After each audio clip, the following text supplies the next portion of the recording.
After a while, certain words just don't even sound like English anymore. What is this, Ryan? Whistlepig? Whistlepig. Whistle. Well, how would Sean Connery say this?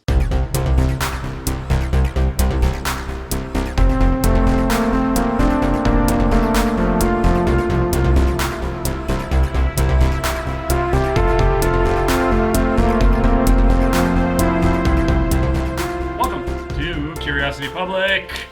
I am Dutch. Jules here. Dylan. And welcome to another episode of our Ultimate Spirits Competition. Ding, ding, ding. That's right. This is where we subject spirits to our 100-point scoring system to see where they rank. Nice. That's right. Not just whiskey, but everything is subjected to the same standards. Find another spirits competition like that. You won't, because we're the best. And we're going to test out a very popular rye, Whistlepig. Woo. Can you whistle? Can you guys whistle?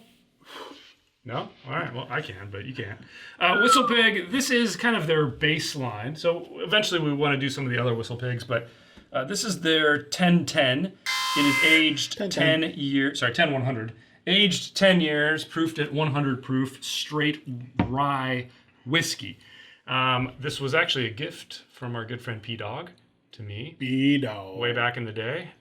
So I've actually had this bottle for maybe a couple years, and they've changed the labeling a little bit since then. It's still the same juice as far as I know. 10 years old, 100 proof. Mm-hmm. From what I know, it's Canadian rye that they then kind of acquired and then aged. I don't know. Dylan has some more information on it. I'm going to crack it open and get us poured. Sure, I'll talk about a little bit Isn't of it. Dylan Canadian? By the way, this is a really thick cork. Yeah, Oh, yeah. that's a big one. It's monstrous. Like a pig. All right, so this is sourced from Alberta, Canada, our neighbor north, and then bottled at Whistlepig Farm in Vermont. It was first released in summer of 2010. It's made from 100% rye, bottled at 100 proof.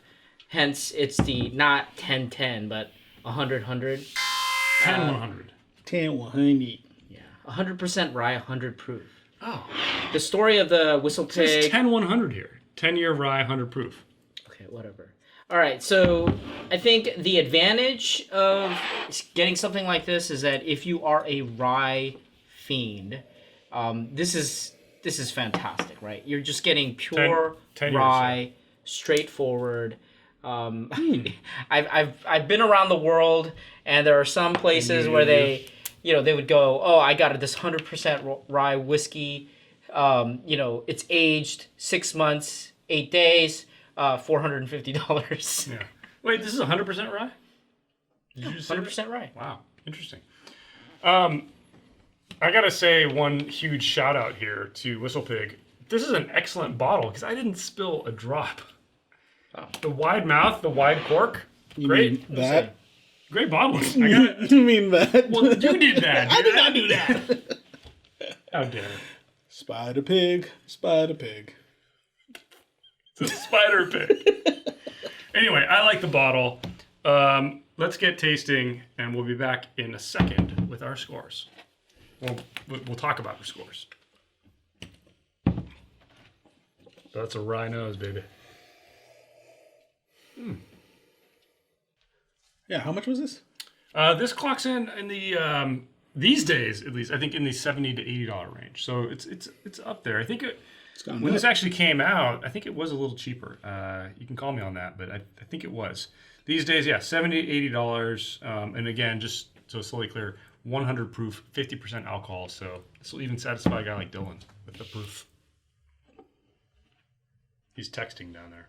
Oh, you're talking?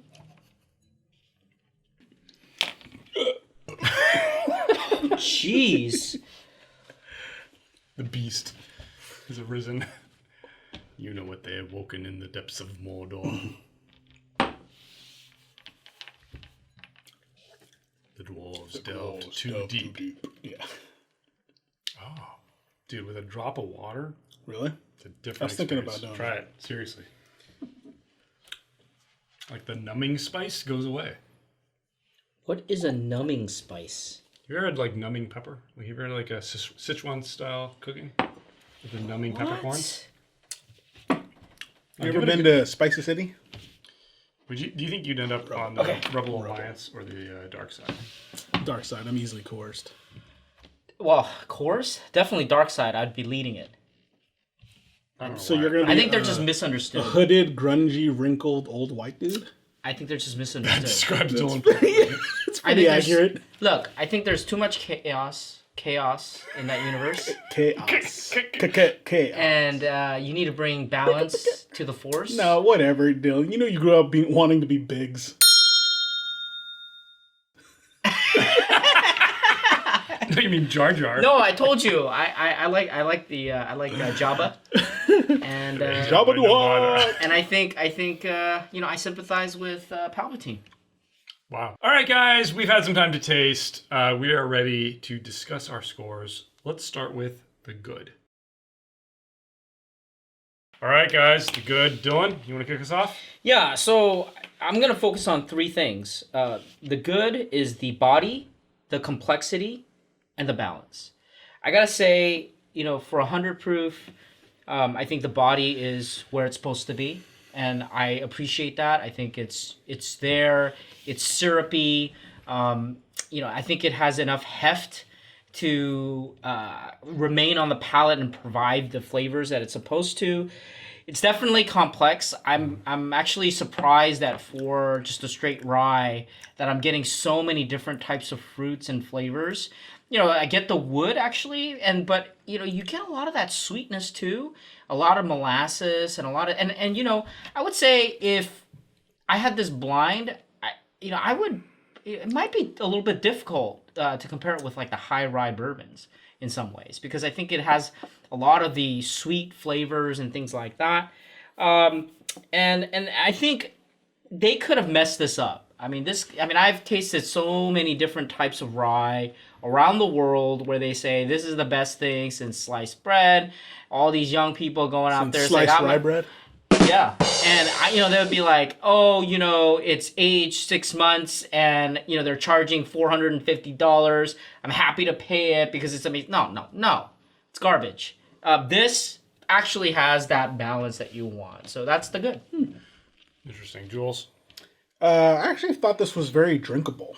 So that's because it was actually, I don't know. I found it enjoyable in that.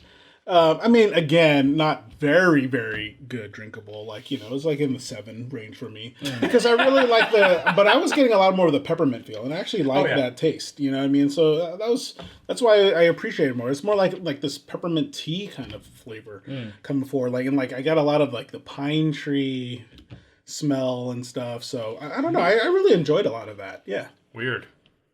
That's all I can say about that. I didn't find it very drinkable, but I really strangely enjoyed the aroma on this a lot. Yeah, me too. It was kind of like you go to the carnival and you get some cotton candy, and then you sprinkle some mint on it, and then you put a piece of spearmint gum in your mouth, and then you eat the cotton candy. It's really specific. That's exactly what happened to me. On the nose. But you eat all that, but then you just imagine what it smells like. That's the key here. I really dug the aroma. The mint and the spearmint were at the right balance on the nose. That sweetness, I could get it on the nose. But for me on the palate, I didn't really get it. So and we'll get to that in the bad, but aroma was brilliant to me. I did also rate this pretty high on uniqueness. Price point is pretty high, but 100 proof rye whiskeys with a depth of flavor like this, it did get a little marks on uniqueness as well. So let's move on to the bad. Dylan. Yeah, so this was a very interesting analysis because for a 10-year, I didn't have a lot of bad, in fact. I would say I knocked off a little bit more on the finish. I think what you guys are interpreting in terms of the harshness, I think comes predominantly in that finish. Yeah. I think in the first sip, you get a lot of that overwhelming flavor, a lot of that goodness, but then as it lingers, it starts to kick, here and there, a little bit of rough edges, and the finish is not really long. It's a little bit shorter than I would like, and and it's just that while it drops off, it's just a lot of harshness. It's just the spice that's left at the Right. end. All the sweet and everything else goes away. just kind of immediately, disappears. Yeah, I agree. Definitely agree with that, Jules. Well, so while you went to the carnival, I got stuck in the forest and just stayed there. So Chilling I on mean, the I was oak just tree. So I was in the Alberta forest, and I mean, it was just nothing but like pine and having, like, fine Canadian some whiskey. saltiness, and then that was pretty much it. So that's what's bad. That's why I did mark it low on complexity. Interesting. For me, it was I did mark the finish very low, like you, Dylan, but the drinkability for me. When I had this initially, I don't know if you guys have ever experienced like a Sichuan cuisine. There's I can say Sichuan, but I can't say the word cuisine apparently. But Sichuan cuisine, there's certain dishes that will have the numbing pepper spice in it. Oh yeah, and it's kind of a black pepper spice, but it will kind of numb your mouth if you're not very experienced with it. And I've had that when I've experienced Sichuan cuisine before. it's like 100,000 Scoville. Oh, it's hot, man, and it just kind of numbs your palate. And I was getting that from this. I added a little bit of water, and it was actually interesting because it transformed the numbing spice into just a straight black pepper. But again, it was just black pepper. And while that's interesting, and that's kind of like if you've never had that in a spirit before, you might really enjoy trying that with this. It doesn't make for a very drinkable drink in my book. So I did mark drinkability down. All right, interesting discussion there. Let's move on to the ugly. All right, so the ugly is where we discuss the non-flavor components of the product. Dylan? Yeah, so I scored relatively high on the aesthetics. Yeah, me too. I think it's very distinct. I think Whistlepig has developed a cult following to a certain degree. Good looking bottle. Yeah, and everybody can make this out on a liquor shelf or at a bar. I think you could see it from a mile away, and you know that that's Whistlepig. The value, I kind of came right in the middle. Because you're getting to a price point where it opens you up to a lot of different options. And I think I could pick out longer aged whiskeys and brown liquor in other categories in that price range. It gets a little bit $70. I don't know. I think you can still find some bargains. I mean, okay. I think you have a little bit more flexibility, and I don't know if I would actually pick this over some of these other ones. And so I kind of came in the middle. I mean, I wouldn't mind purchasing it, as part of the collection, but I think it has competition. All right, Jules. Yeah, middle of the road for me on aesthetics and value. Aesthetics and value. Wow. Yeah, just because it's like you hate Canadians. That'll do, pig. That'll do. What's interesting? Wow. I was kind of with you on aesthetics, but then I remembered my pouring experience, and I always spill, and I didn't spill with this. True. And the wide that was Jules. I'm telling you, the wide cork is really good. I much prefer this kind of opening with a bottle. Not a lot of people do it, but hats off to Whistlepig for doing that. I did mark it a little higher for aesthetics. I did mark it a bit lower for value. And this might have something to do with the fact that I recently acquired a bottle of the Old Forester rye, which, thanks to the Bourbon Junkies, they were the ones that have been raving about that. Those guys are awesome. That's like a 22. I think I got it for $22. 100 proof, just like this. And I'm kind of thinking to myself, that's $22. This is $70-something dollars. Yeah, I hear you. I kind of prefer drinking the Old Forester. I don't know. It'd be a great blind. That's a good point. We'll do some rare some rye blinds in the future, but I had to mark it down a little bit on value for that. I still think it's. I give it a 2, which isn't great, but it wasn't just slightly lower than middle. Slightly lower than middle road. So a little lower than you on value and a little higher than you on aesthetics. All right, guys, let's get to our scores. We do have a 100-point grading system across 10 different categories that include aroma, flavor, body, complexity, balance, finish, uniqueness, drinkability, aesthetics, value.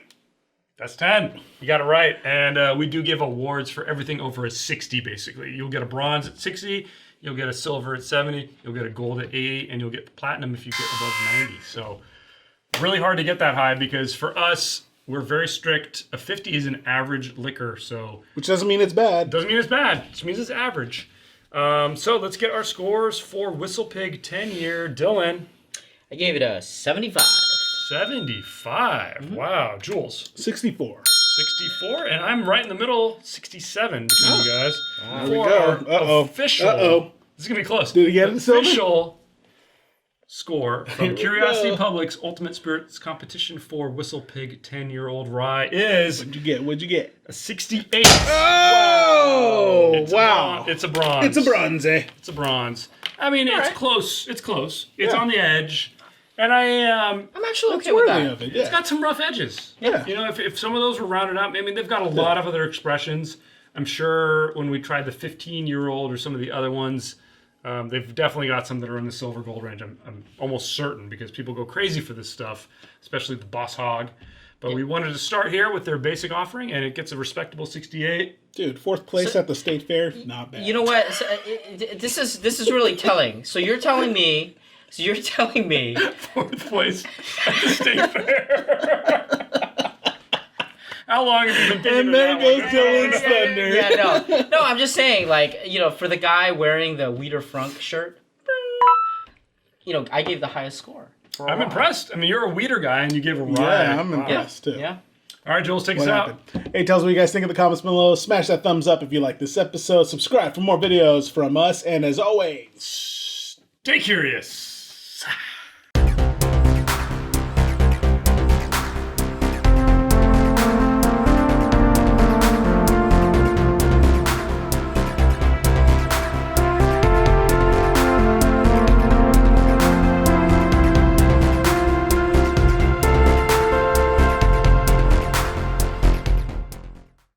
Fifty. gonna I guess mean, that. it's great seeing this kind of age statement on stuff. Yeah. 40, 50? State fair. What's it's 4th place? Yeah, because So it's you a don't even get a bronze. ribbon. I love it. That's the B-roll. Oh my god.